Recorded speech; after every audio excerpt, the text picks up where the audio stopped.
Мазмұны жағынан терең, шеберлікті шыңына жеткізе білген композитор Брамс шығармашылығы 19 ғасырдың екінші жартысындағы неміс көркем мәдениетінің тамаша үлгілерінің біріне жатады. Брамс классикалық дәстүрді қабылдап жалғастырушы бола білді. Ол неміс романтизмінің жетістіктерін де байыта түсті. Оның жолында үлкен қиындықтар кездессе де, ол сол қиындықтарды жеңуге тырысып, халық музыкасының құндылықтары мен классикалық музыканың мүмкіндігін арттырып байыта түседі. Брамс басқа халықтардың фольклорына да үлкен қызығушылық танытты.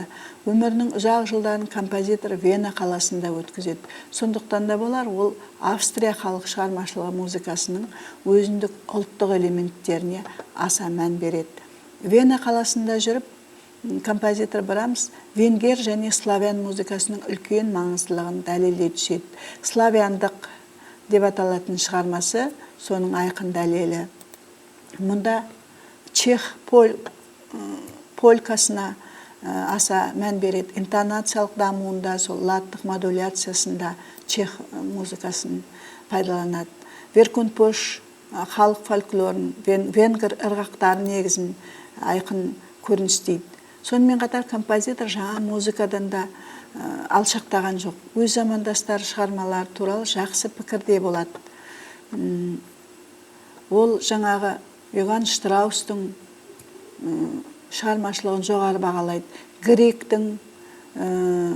Грек туралы жақсы лебіздерін білдіреді. Дворжакты нағыз талант иесі деп таниды.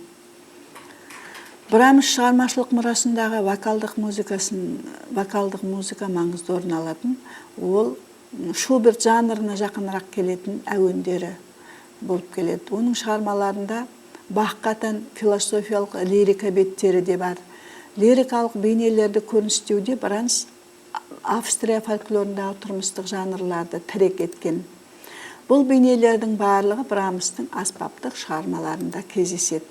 Брамстың камералық аспаптық және симфониялық шығармаларында өткір шиеленісті мазмұн басымырақ. Мұнда толғанысты көңіл күй драмасы, кейде трагедиялық аяқталып жатады. Мұның бәрі оның көпшілік шығармаларының тамаша шеберлік көрсеткен ерекшелеп жатқандай. Брамс вокалдық музыкаға көп көңіл бөлген.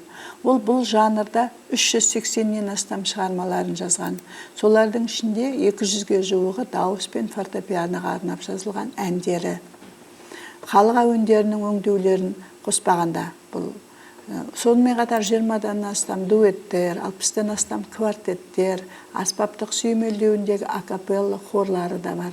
Шуберт және Шуманнан кейін тек Брамс ғана осынша ұлттық рухтағы вокалды әуендерді шығара білген.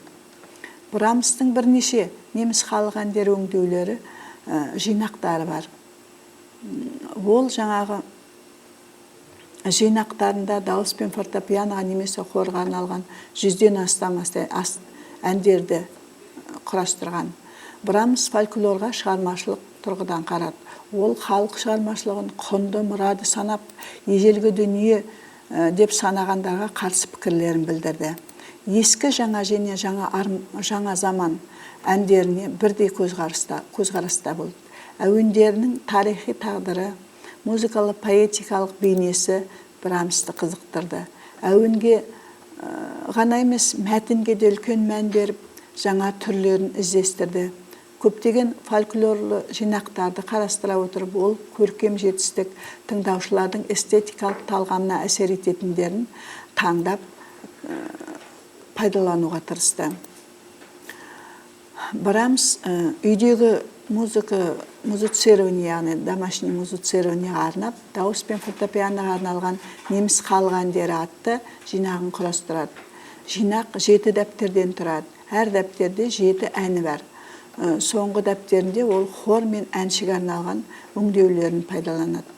Вокалды дуэттері және квартеттері де мазмұны жағынан әртүрлі. Бірақ мұнда да Брамс тұрмыстық лирикаға жақынырақ философиялық лириканы екеуін үндестіре біледі. Брамс сонымен қатар хорға арнап, оркестрге арналған бірнеше шығармаларын жазған. Олардың атаулары да Брамс шығармашылығымен тығыз байланысты. Мысалы, Тағдыр әні, Салтанатты ән, тағы да басқа. Неміс реквиемі атты шығармасы оның шығармашылығындағы ең маңызды. 10 жылға жуық композитор бұл шығарманы жоспарлайды. Алдымен 3 бөлімді кантата түрінде құрады. Содан кейін барып оны 7 бөлімді шығарма етіп аяқтайды. Брамстың реквиемі көркем дәрежесі жағынан Берлиоз немесе Верди шығармашылықтарынан бірде-бір кем түспейді. Сонымен қатар олардан ерекшеленіп те тұрады.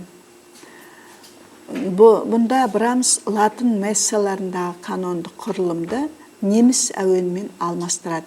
Неміс мәтіні реквиемнің жалпы мазмұнында ерекше еді. Брамс қайтыс болғандарды жоқтауға арналған бұл реквиемді қорқынышты түрде көрсетпей, жүректерге жылылық ұялататын бақытсыз жандарға үміт, сенім беруге тырысқандай қылып, лирикалық мен эпикалық күшті бұл партитураның негізгі айқын көрінісімен бере білген. 19 ғасырдағы шетел музыкасында Брамс симфония жазушы ретінде де айқын көріне бастайды.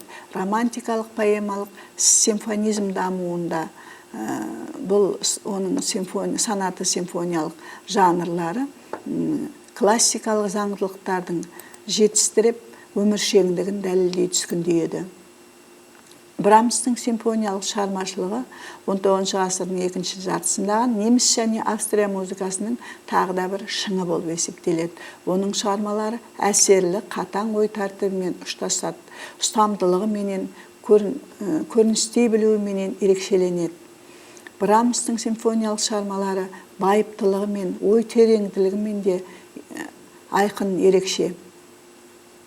Брамстың жаңағы симфониямен қатар бірінші фортепиано концерті де тембрлік бояуы жағынан жаңағы аспаптық ойнауларды бірнеше рет жаңағы аспаптарға өзіндік бояу енгізуімен де ерекше. Эмоционалды бірінші концертіне қарағанда оның екінші концерті композитордың ойын мақсатты түрде жеткізгендей. 70-80 жылдар аралығында Брамс асқан шеберлікпен өзінің стилін қалыптастырады, күрделі симфониялық шығармаларын жазады. Дәл осы жылдарда ол 4-ші симфониясын аяқтайды. Ол симфонияларының әрбірі де өзіндік қайталанбас тұрғыда. Брамс қаламынан заманның қарама-қайшылықтарын көріністеген әлде қайда күрделі музыка туындылары үлкен жауапкершілікпен қаралып өз қаламынан туындаған екен.